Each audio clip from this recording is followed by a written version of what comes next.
हे गाईज, कसे आहात सगळे? Welcome back to the channel. तर आता मी जाते आहे.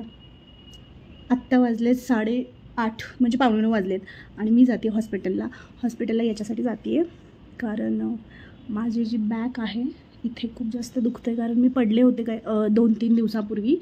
2-3 दिवसापूर्वी नाही, 4 दिवसापूर्वी पडले होते आणि खूप जास्त जोरात पडले होते. असा बेड असतो ना, म्हणजे बेडच्या खाली बसायला गेले आणि आम्ही खूप मजा मस्ती करत होतो आणि खूप हसत होतो.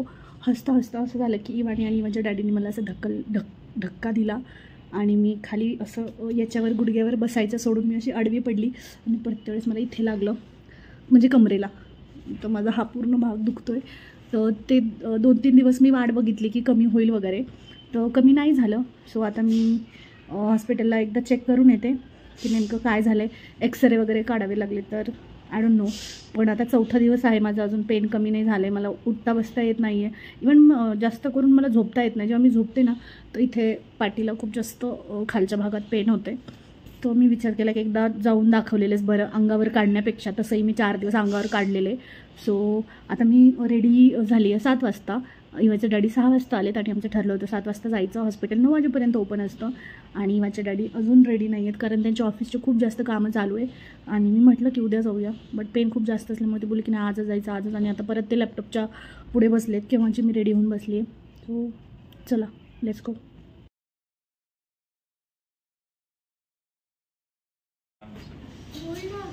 काय बोलू?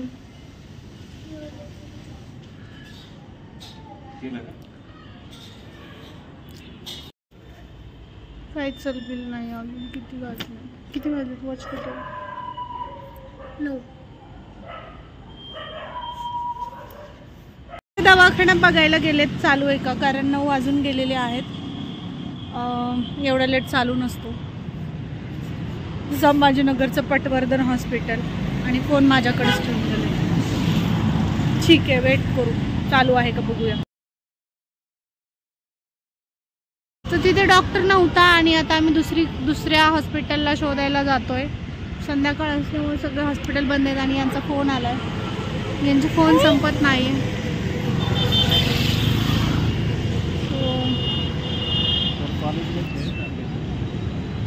काम आहेत मागे त्यांच्या.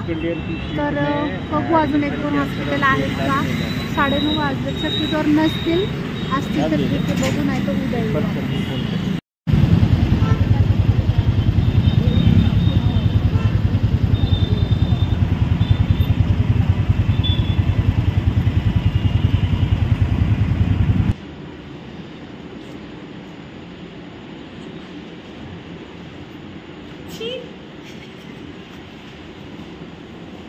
हिने कसं केलं बघ ना, करून दाखव.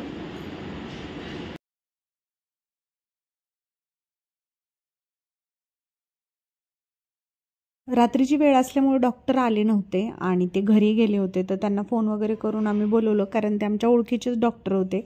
आणि डॉक्टरांनी सांगितलं की तुम्हाला लवकर यायला पाहिजे होतं, एवढा वेळ नाही लावायला पाहिजे होतं, बट ठीक आहे, आत्ताही टॅबलेट वगैरे देतो आणि कमी होईल असं बोलले. टॅबलेट्स घेऊन आम्ही घरी निघालो. घरी जातेवेळी इवा बोलली की आपण चला ज्यूस प्यायला जाऊ. तर घराजवळच एक ज्यूस सेंटर आहे, तिथे ज्यूस घ्यायला गेलो. मी काय ज्यूस पित नाही कारण खूप पाऊस आहे आणि त्याच्यामध्ये बर्फ असतो, सो मी टाळलं. इवा आणि इवाच्या डॅडीने ज्यूस पिला आणि तिथे इवानी एक छोटीशी ट्रॉली घेतली ज्याच्यामध्ये खूप छान छान चॉकलेट्स होते. आणि तिथून समोर गेल्यानंतर आम्हाला नारळ पाणीसुद्धा दिसले आणि खूप छान वाटले, म्हणून म्हटलं चला ते पण घेऊया. नारळ पाणी घेऊन घरी गेलो. आजचा ब्लॉग आवडला असेल तर नक्की लाईक करा. भेटूया उद्याच्या ब्लॉगमध्ये. Thank you for watching. बाय.